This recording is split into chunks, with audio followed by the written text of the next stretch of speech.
I am Rebecca Nervay Silva and today nandito tayo sa harap ng Fiesta Communities Dapdap Phase 3 at bago yung kanilang mga model unit. So ito-check natin yung kanilang 4 model unit. This subdivision is located in Mabiga, Mawake, Mabalacat, Pampanga. At huwag na natin patagalin, tara simulan na natin.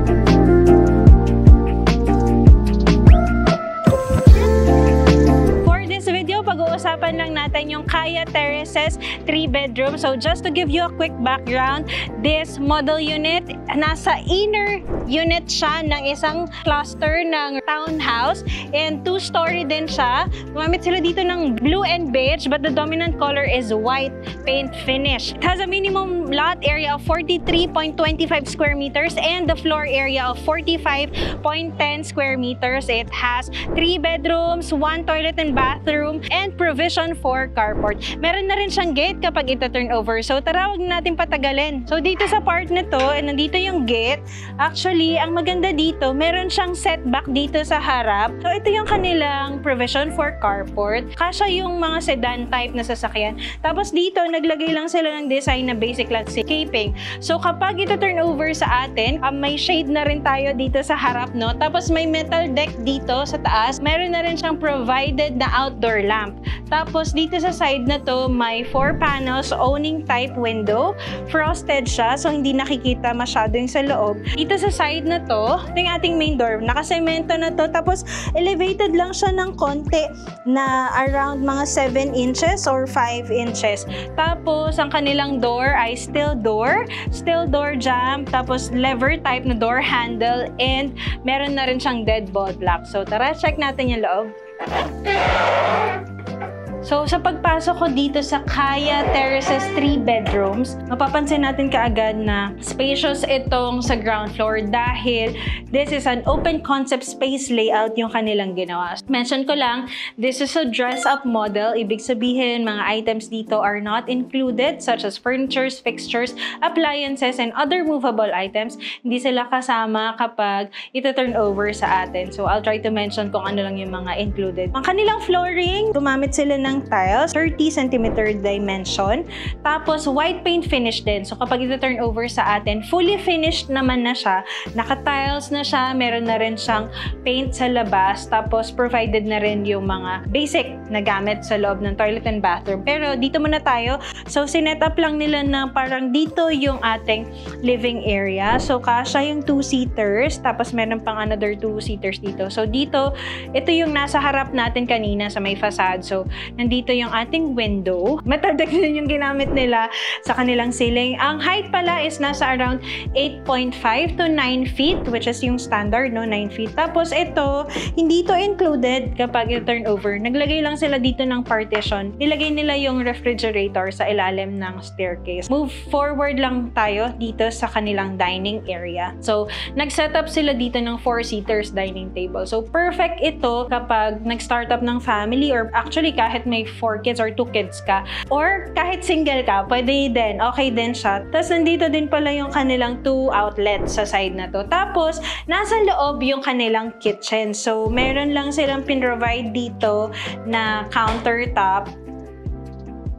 Tapos, beige color na tiles na ginamit. Tapos, stainless steel sink with faucet na din. Tapos, nandito yung gas range. Pwede kayo magpalagay ng cabinet na ganyan. Included na rin itong base cabinet kapag ito turn over sa atin. Dito sa door na to, meron pa siyang service area. So, gumamit lang sila dito ng wood door.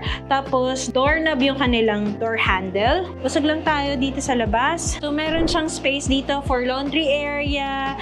Pwede din ipa-extend dito yung iyong kitchen. So, yan. So, dito, may extra space pa siya dito. I think, mga nasa 1.5 meters din by 1 meter yung setback dito sa likod. So, bago tayo umakyat sa taas, check muna natin yung kanilang toilet and bathroom. So, gumamit sila dito ng PVC door and PVC door jamb. So, napansin nyo na nag-step pa ako dito sa kanilang first step ng stair tread, no? Talagang minaksimized nila yung space. In fairness kasi dito sa Fiesta Communities Dapdap, very affordable din talaga yung kanilang bahay. So, sa toilet and bathroom, PVC door door.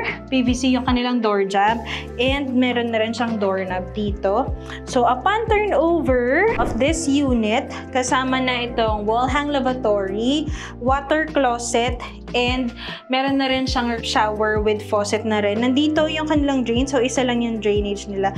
Medyo elevated ng very light lang yung kanilang toilet area. Nakataas ang flooring, may wall tile cladding na rin. Sa shower area, textured tiles yung kanilang ginamit. Medyo rough. Tapos, dito yung medyo smooth yung tiles na ginamit. Tapos, the rest, plastering na. Gumamit lang sila dito ng shower curtain. So, yung mga nakikita nyong paint dyan, yung mga shelves and mirror are not included kapag ita-turn over yung property. So, check natin yung second floor.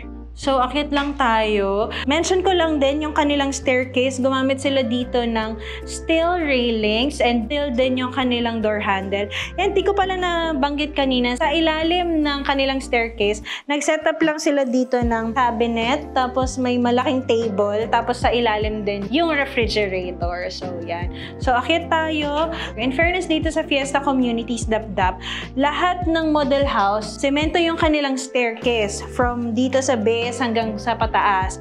Tapos, naka-paint lang dito ng mocha or beige na color. May nosing na yung sa dulo ng stair tread. Tapos, naka-vinyl tiles na rin yung lahat ng stair steps. So, tara, akyat tayo. So, dito pala sa second floor, 3 yung bedrooms dito. And, nandito pala yung switch. So, two-way switch yung kanilang ginamit para kapag nasa baba ka, gusto mong patayin yung ilaw dito sa staircase, pwede. Or pag nandito ka sa taas. So, pasokin natin yung kanilang first bedroom na nandito sa aking likod. So, gumamit sila dito ng wood door. Tapos, doorknob. Ito yung itsura ng kanilang first bedroom. Gumamit sila dito ng single size na bed frame. Tapos, may space pa siya for cabinet. Dito sa part na to, meron siyang window, no? 4 panels din ng owning type window. Actually, lahat ng windows na ginagamit nila dito sa Fiesta Communities Dapdap ay owning type window. Tapos may space din siya for air conditioning unit. Meron na rin siyang nakaabang dito ng 1 electrical outlet. Tapos, meron ding 2 electrical outlets sa side na to. Tapos dito sa part na to, meron silang sinetup dito na cabinet. Medyo malalaki din. So, okay yung space dito sa bedroom number 1. So, punta naman tayo sa bedroom number 2. So, dito sa bedroom number 2, same yung door and door jamb, door knob din. Tinatap lang nila na parang nursery room. So, perfect talaga siya pag mag-start ka ng family, no? Tapos, meron din siya ditong 2-panel owning type na window. I think kasha dito yung single size na bed frame kapag pag ganito or pag ganito. Pero, most likely, parang okay dito kung gagawin mo siyang office setup. Tapos, nandun din yung 2 electrical outlets niya, no? Hinahanap ko, meron ba siyang provision for air conditioning unit, pero dito sa bedroom na to wala. And syempre, last but not the least, check natin yung master bedroom. So, dito sa side na to, going sa master bedroom. So, parehas door, tapos still door yung kanilang door jamb, doorknob. Tapos, ayan, spacious din siya. Kasha yung full size na bed frame. This is a full-size bed frame. Kasya pa hanggang queen size. Tapos may space pa siya konti dito. Dalawa yung kanyang window, which is good for air circulation dito sa kwarto.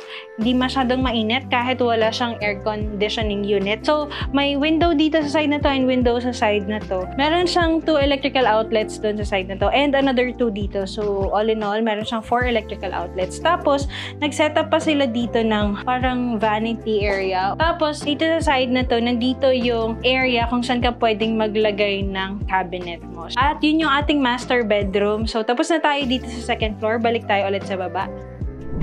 Before we end this video, gusto ko lamang pong i-share sa inyo ang current purchase price of this Kaya Terraces 3-bedroom ng Fiesta Communities Dapdap is 1,675,000. Pero meron siyang discount na 75,000 pesos which gives us the total package price of 1,600,000.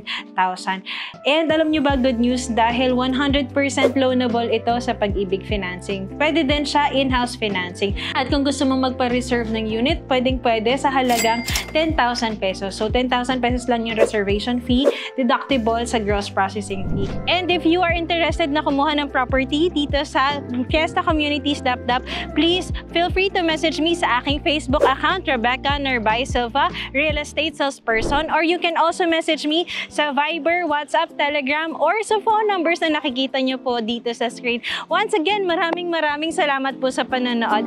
Have a nice day, everyone!